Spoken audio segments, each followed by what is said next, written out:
All right, guys, here we go. It's game day. National Championship, Monday, January 9th, Alabama versus Clemson in the end of the year college football playoff. Now, here we are. I'm giving you the last little segment of my preview, and then I'm going to get into what the teams want to do. I'm going to give my prediction. So here we are, the day of the game. So one of the last few things I want to talk about is a little bit of the players, a little bit of the coaching, a little bit of the motivation, and what they're going to try to do to get things going. So you've heard me do a little analysis of Clemson, and you heard me mention a lot of players, but I'm going to kind of give you a little detail of who they are and what they do. So you all know Deshaun Watson, probably the best quarterback in college football. Probably should have won the Heisman last year. Probably could have won it this year. But really good guy. Can run very well. Stand plays with his legs very well. He's just a playmaker. Can fit the ball into a lot of places. Very accurate on short to intermediate throws and can hit the deep balls. So Deshaun Watson, you know who he is. 405 passing yards against Alabama last year in the national championship game. And also 73 rushing yards. Then you got Wayne Gallman, who's their best running back, big physical specimen type of guy, who hasn't gotten a lot of carries this year, but when he does get going, he's a physical guy. It's hard to bring down. The offensive line, it was very young last year. They kind of gotten a little bit more experience this year, although they're very inexperienced at right tackle when their starter went down. So Sean Pollard, a true freshman, playing at right tackle. So that'll be interesting to see. But for the most part, they've given Deshaun Watson some good time here, but their run blocking for their running backs, when they try to get Wayne Gallman the ball, run blocking has been a little slow. Also, on defense, their defensive line is probably more of the strength of their team.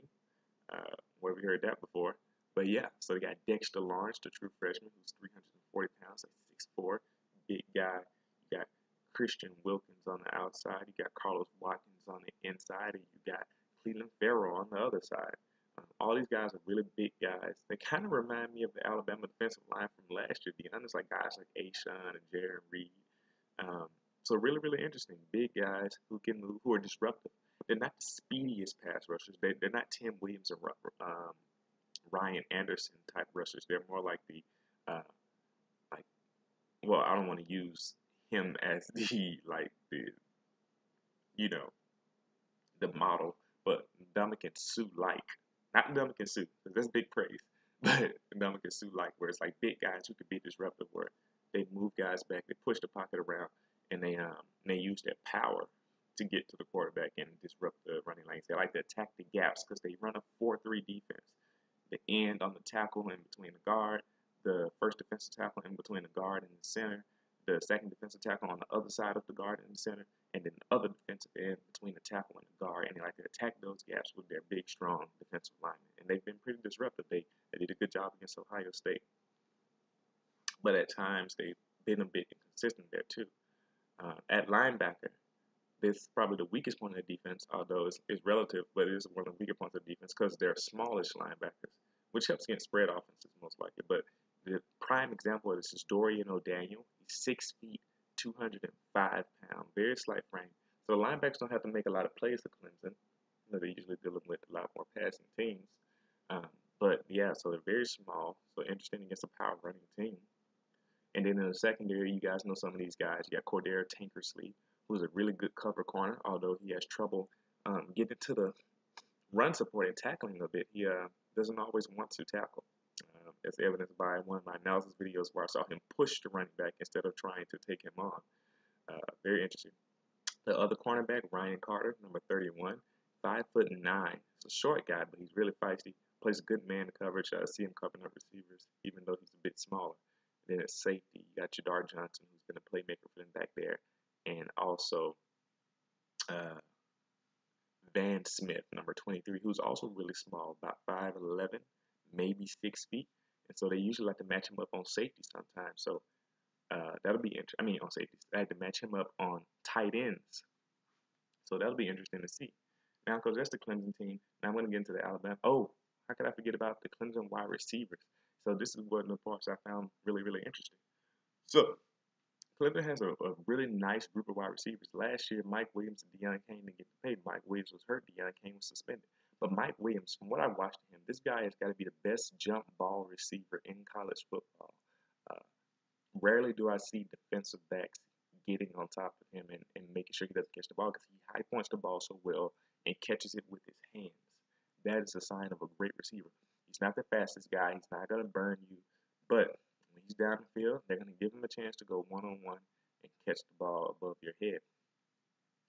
So Mike Williams is that type of receiver, and he's done it. It's been amazing. Like people say, like Tim Tebow first take this morning actually was like, people say 50-50 balls is more like 97-3 balls with how successful he is catching those jump balls. So uh, that would be interesting to see. Deion Kane, who's also a big receiver with some speed. He's like a number one type receiver too. You see him on the outside running those posts. Maybe run some slants, sometimes running go routes, trying to get down the field and also give him some chance to go up and get some ball because he's a bigger receiver as well. Then you have their slot kind of guy with Artavis Scott. Now he's interesting because he runs like a slot receiver.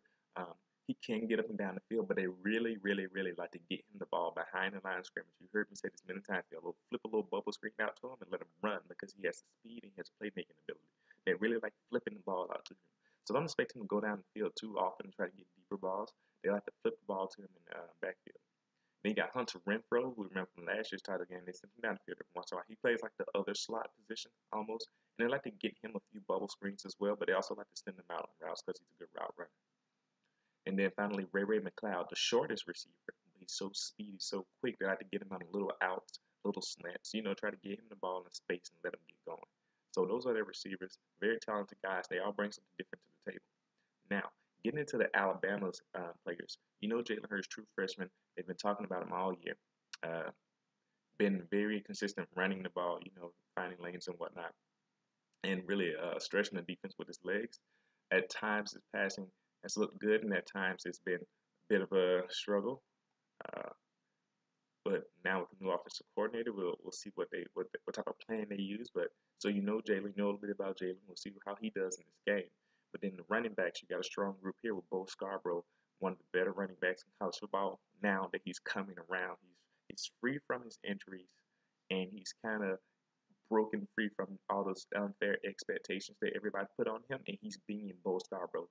They're trying to make him be Derrick Henry, not the Alabama coaches, but the media. But Bo Scarborough is Bo Scarborough, and he's showing that now. And now he's been hot, so Saban's going to continue feeding him the ball. And they also got Damian Harris, who has great vision, who just might play an integral part in this game. I know a lot of people are saying Bo Scarborough, which I believe he will get the bulk of the carries, but I can see Damian Harris having an impact in this game. When the opposing defensive linemen get very disruptive, you need a running back with vision so that he can see how to get around his blocks and get to the open space. So Damian Harris might play a part in this game. You got Josh Jacobs, the true freshman, who really can do everything. Who can run like on every down, but he also can be scat back like. So interesting there to see. And wide receiver, we have playmakers in that tight end. Speaking of tight ends, I could not forget about Clemson tight end Jordan Leggett, big guy, 6'5", not like the biggest tight end, but he uses his body well, and they send him down the seams. He makes plays down the field. But yeah, Alabama's wide receivers and tight ends: Calvin Ridley, O.J. Howard, Darius Stewart, and Gary Dieter, Cam Sims. All these guys bring a lot of different skill sets too. Alabama likes to get Darius Stewart the ball any way they can. They'll line him up in the backfield, let him run. They'll flip it out to him on bubble screens. They'll send him down the field on the intermediate routes.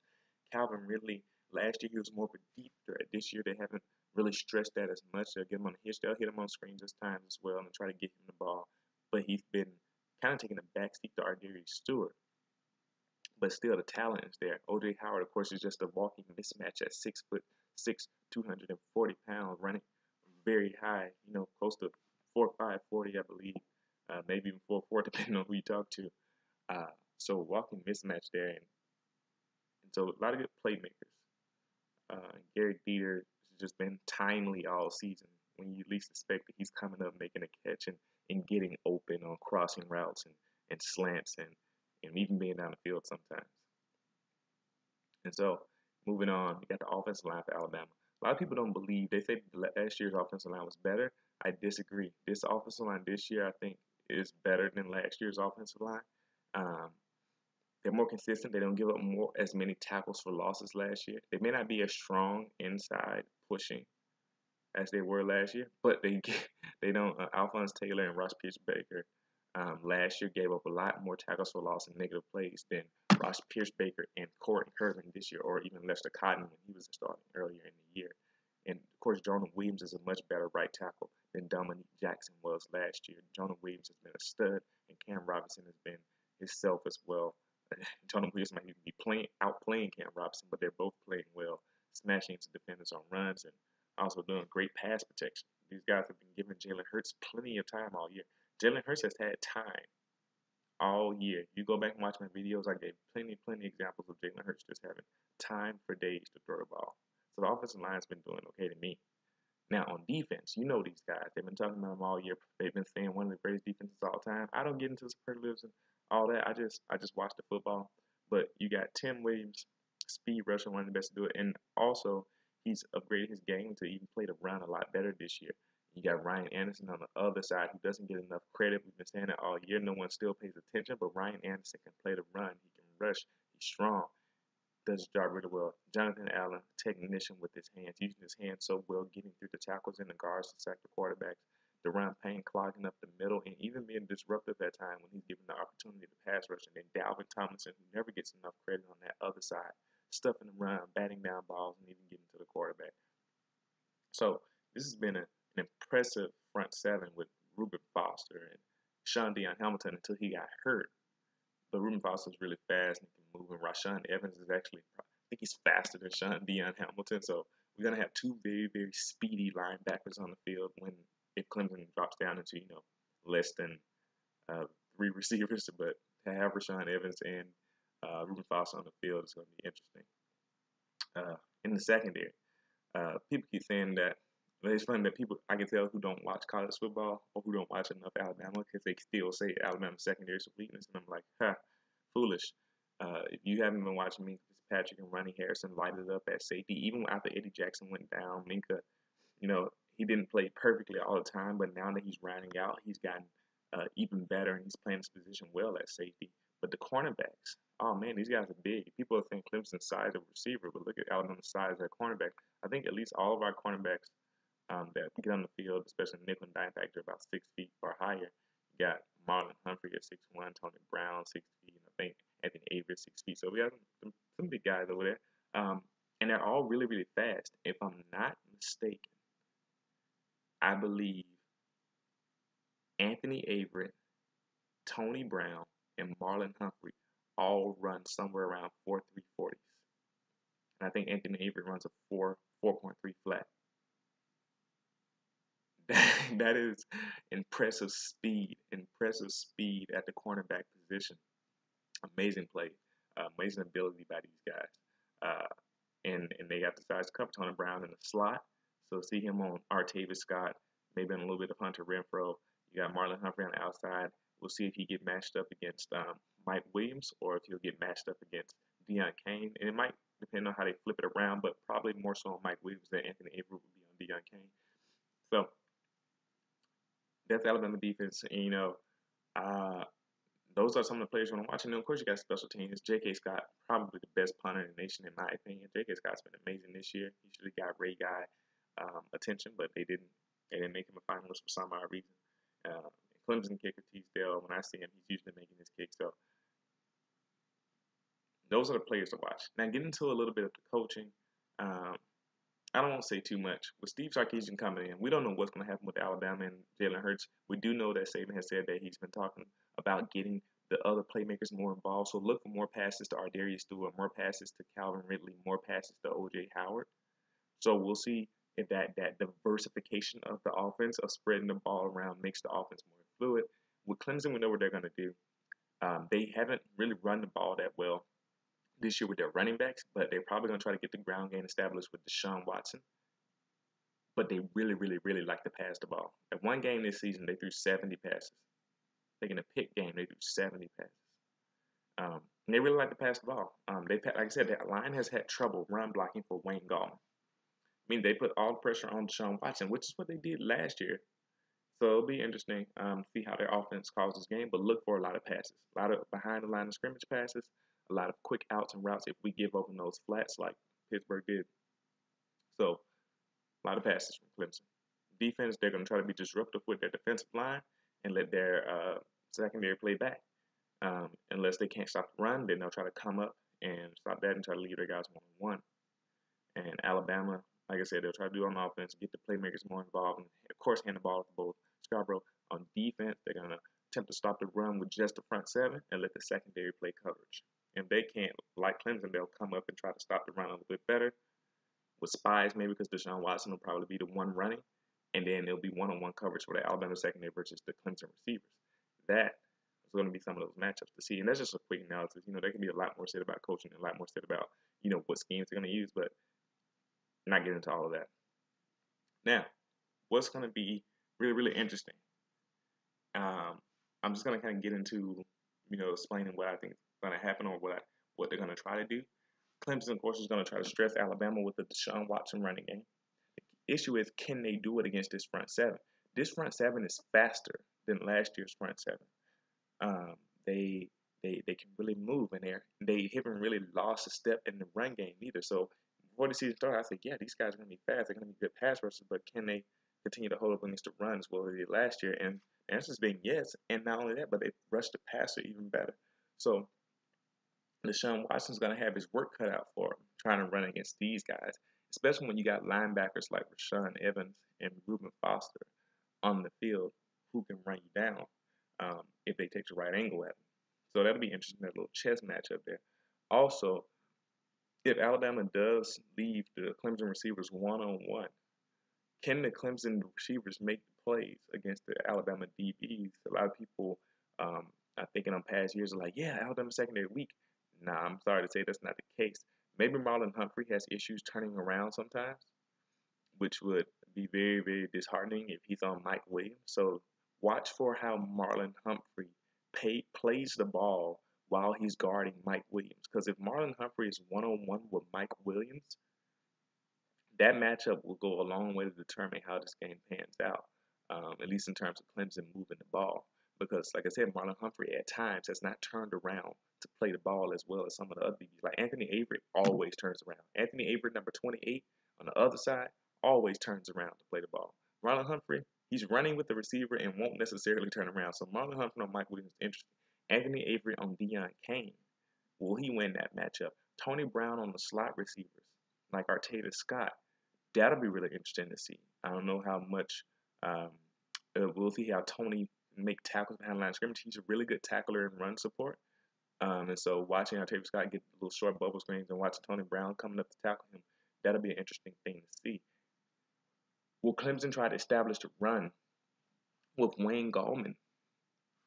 With Alabama's run defense against running backs very, very good. It'll be interesting to see if Clemson, who's had trouble running the ball with their running back, try to establish the running game with him. That'll be one important matchup to see if they can get some of that stress off of Deshaun Watson. I'm sure they don't want to put the whole game on him again, and they might. That might be their offensive plan, but it might not be the best course of action for them to do so. I'll see if they'll try to establish the running game with Wayne Gallman. And then, of course, on their defense, I believe what they're going to try to do is just disrupt Jalen Hurts. They're going to try to sell out for the run against Bo Scarborough, and then they're going to try to make Jalen Hurts beat them. More than likely, they're going to give him probably man-to-man coverage on their receivers, with his receivers. So they're going to try to force Jalen Hurts to make the plays down the field, most likely against Stewart, Ridley, and all those guys. I mean, against their DBs like Tinkersley and Ryan Carter. And with Ryan Carter being short at 5'9", it'd be interesting to see how Ardarius or Calvin really go up against him if Jalen's going to try to give him a jump ball or Sarkisian's going to call those type of plays. And also just whether or not, even if Clemson tries to sell out to stop the run, will they be able to stop the train that is Bo Scarborough? Will he just run through tackles again like he did on that play against Washington? So there's a lot of interesting things to see. And as you can see, this game, the way these guys play, is going to be tough. And the reason why, because it's a lot of talent on both sides of the field, and we don't know what's going to turn out. Really, when you're predicting, there's really no 100% way to really know what's going to happen. We're just kind of taking a guess at it. Like I said, the Clemson linebackers are small, so it'll be interesting to see how they try to tackle Bo Scarborough. And their secondary is not always disciplined in their tackling. So here we are. I'm going to answer all those questions. What's going to happen? What's going to happen? Will Deshaun Watson be as prolific as he was last year? My answer is no. He's going to be under more pressure this year, and he's going to be trying to extend plays and maybe try to make a few plays down the field. But he's going to be under more duress. And he's already thrown 17 interceptions this year. Look for him to throw maybe 1 or 2 this game. Will Jalen Hurts be inept in this game? It's a possibility. But I think Sarkisian and the focus of his offense is going to change a little bit. And I think he's going to have a better game than people think. Because I think the Clemson D-line, like I said, they're not speedy rushers. They're more disruptive type guys who bull rush. Carlos Watkins has made a lot of power rushes this year. But Jalen Hurts has had excellent protection. He's going to have the time. He's going to have to make some plays, and I think he will make some. I don't know if he'll make a lot, but he'll make some. And I think that'll be enough to kind of get the ball going. Will both Scarborough and Damian Harris be able to run the ball in this Clemson defense? As long as we handle that initial push from Dexter Lawrence and Carlos Watkins, if it comes to the Clemson linebackers, I think both Scarborough and Damian Harris have the advantage in that situation. So I think the running game will not be stifled by Clemson, at least not completely, because they'll probably try to sell out. Will the Clemson DBs just cover up the Alabama receivers? No, I doubt that. I believe that the receivers will be open at various times. The issue is whether Jalen will hit them, and I believe he will hit them at times. Whether or not he hits them all the time, that'll determine whether or not his game is prolific. Will Deshaun Watson make a lot of plays in the air? Depends on if his receivers can win some of those one-on-one matchups. And that's if we're not playing single high. That's if we're giving him the man-to-man and trying to stop sellout with the forcing them run with bringing safeties down. Which I don't think we have to. I'm gonna say actually this game we're gonna contain Watson in the running game with just the front seven, and we're gonna be able to keep our safeties high on top of those receivers. That's a bold prediction because Deshaun Watson can run, but I think we're gonna contain him this year. And I think at the end of the day, with J.K. Scott also putting Clemson in a little bit of field position battle, this is such a hard pick. This can go either way. But because Clemson doesn't have a running game and they're going to be one-dimensional and we're going to be better at pressuring Deshaun Watson this year, I'm giving this game to Alabama. And it's going to be close. It's not going to be another high-scoring game. I think this year these teams will be more focused on defense. And they'll be able to kind of lock in a little bit, and the offense will have to work harder to get their plays. It won't be as a result of undisciplinedness, although Clemson has had a tendency of being undisciplined, so I can see some Alabama touchdowns coming from undisciplined play from Clemson.